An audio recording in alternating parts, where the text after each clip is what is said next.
Hello friends, মই আজি আপোনালোকৰ লগত শেয়াৰ কৰিব ওলাইছো মছৰছৰ প্লেন্ট এডাল কেনেকৈ আমি গৰম দিনৰ কাৰণে তৈয়াৰ কৰি লম এই বিষয়ে ক'বলৈ। এয়া চাওক মোৰ মছৰছৰ গছ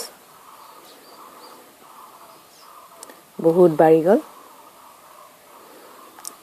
এই গছডালৰ মই ফুলি থকাতে এটা ভিডিও কৰিছিলো, আপোনালোকে চাই ল'ব পাৰে। মোৰ আগৰ ভিডিও এটা আছে এই ফুলডাল কেনেকৈ ফুলি আছিল। ইয়াত দুই প্ৰকাৰৰ ফুল আছে, এডাল বগা ৰঙৰ আৰু এটা পিংক ৰঙৰ। পিংক কালাৰৰ ফুলো আছে আৰু হোৱাইট কালাৰৰ ফুলো আছে ইয়াতে। এই ফুলডাল গৰমৰ দিনত ফুলিবৰ কাৰণে আজি মই তৈয়াৰ কৰি ল'ম। এইটো মাৰ্চ মাহ চলি আছে, ফেব্ৰুৱাৰী মাহৰ শেষৰ পৰা এই ফুলবিলাক আমি তৈয়াৰ কৰিব পাৰো গৰমৰ দিনৰ কাৰণে। এতিয়া মাৰ্চ মাহে পৰি গ'ল, কোনো কথা নাই। মই এতিয়া ইয়াক কাটি পূৰ্ণিং কৰি তাৰমানে বা মাটিখিনি কেনেকৈ খুচি লৈ গৰমৰ দিনৰ কাৰণে তৈয়াৰ কৰিম সেইটো মই আপোনালোকক দেখুৱাম। প্ৰথমতে মই ইয়াক ঠালবিলাক কাটি পূৰ্ণিং কৰি ল'ম। আৰু এই ফুলডাল ঠালৰ পৰাও হয় আৰু গুটিৰ পৰাও হয়, গতিকে মই ইয়াৰ কাটি পেলোৱা ঠালখিনি নতুনকৈ আৰু লগাম। তেতিয়া মোৰ বহুত ফুল হৈ যাব, মছৰছৰ বহুত ফুল হৈ যাব গৰমৰ দিনত। সেইটোৰ কাৰণে এতিয়া মই এই ঠালবিলাক কাটি আছো, আপোনালোকক দেখুৱাম মই কেনেকৈ কাটিম ঠালবিলাক। এতিয়া চাওক, এইটো এটা ডাঙৰ ঠাল আছে। ইয়াৰ এইটো বাহিৰলৈ ওলাই আহিছে, এইটো প্লাষ্টিক বেগত কৰা আছে। প্লাষ্টিক বেগ কৰা এইটো বাহিৰলৈ ওলাই আহিছে। এই যদি এনেকৈ থাকি যায় এই পানী বাহিৰলৈ উলিয়াই দিব, সেইকাৰণে মানে বেছিকৈ পানী দিলে ই বাহিৰলৈ ওলাই আহিব। গতিকে মই এই ঠালটো কাটি ল'ম। এয়া আপোনালোকে চাওক।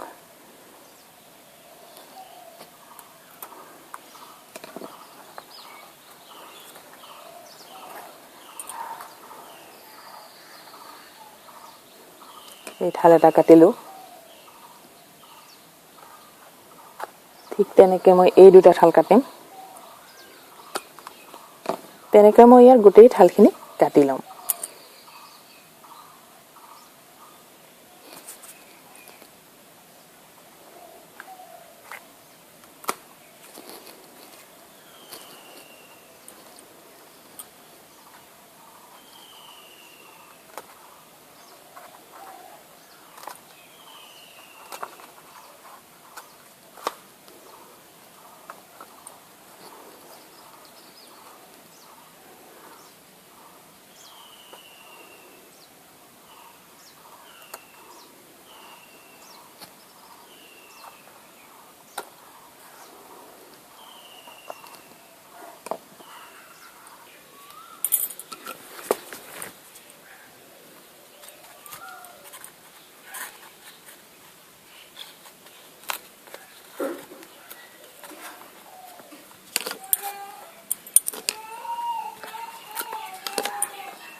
মই ঘূৰাই লৈছো।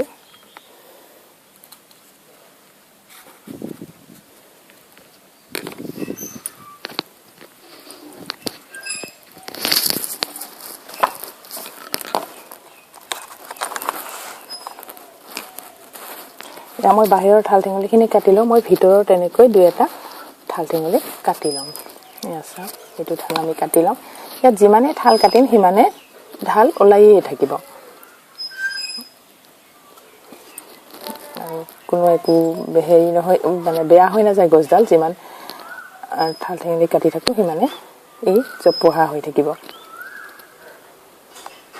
এইটো মই ইয়াতে কাটি দিম।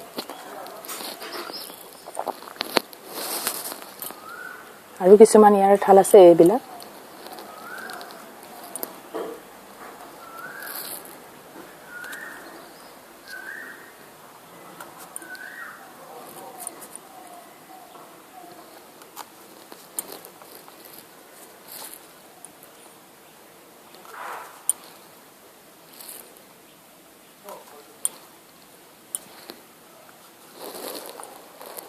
এতিয়ালৈকে মই এইখিনি কাটি লওঁ আৰু দুদিনমান পিছত মই আৰু কেইডালমান কাটি ল'ম সেইটো যেতিয়া মই নেক্সট তেনেকুৱা ৰুবৰ কাৰণে ঠাই প্ৰস্তুত কৰিম তেতিয়াই মই আৰু কেইডালমান কাটি লৈ যাম আজি মই এইখিনিয়ে বেলেগকৈ ৰুম মই সেইকাৰণে এইখিনিলৈকে কাটো ইয়াৰ পৰা আৰু কেইডালমান কাটিম সেই কেইডালা মই তেনেকৈ ৰুই ল'ম আৰু ইয়াৰ মাটিটো মই এতিয়া যোৱাকালি পানী দিছোঁ গতিকে এতিয়া মই কাটাৰ পিছত পানী নিদিওঁ কিন্তু এনে সাধাৰণতে যদি শুকান হৈ থাকে তেতিয়া কটাৰ পিছত পানী দি ল'ব লাগে এতিয়া মই এইটো যিমানবিলাক এনেকুৱা মাটি লগ পাওঁ ইফালৰ পৰা খুচি দিম আৰু মই ইয়াত সাৰ হিচাপে গোবৰ সাৰ ইউজ কৰোঁ লিকুইড গোবৰ সাৰটো নহ'লে বা শুকান যিটো গুড়ি গোবৰৰ গুড়ি আছে গোবৰ সাৰৰ যিটো গুড়ি আছে গুড়ি গোবৰ সাৰ সেইটোও মই ইউজ কৰোঁ নহ'লে চাহপাতৰ গুড়ি যেতিয়া ফুলিবলৈ লয় তেতিয়া মই ইয়াক বহুত চাহপাতৰ গুড়ি দি দিওঁ মানে 15 দিনৰ মূৰে মূৰে মই ইয়াক চাহপাতৰ গুড়ি দিওঁ যিহেতু ই প্লাষ্টিক বেগত আছে যদি মাটিত থাকে তেনেকৈ ইয়াক সাৰ নিদিলেও হয় ই ধুনীয়াকৈ ফুলি যাব এতিয়া মই এইখিনি এনেকৈ প্ৰস্তুত কৰি ল'লোঁ এতিয়া নিয়মিত সাৰ আৰু পানী দি থাকিলে ই ধুনীয়াকৈ ফুল দি দিব মই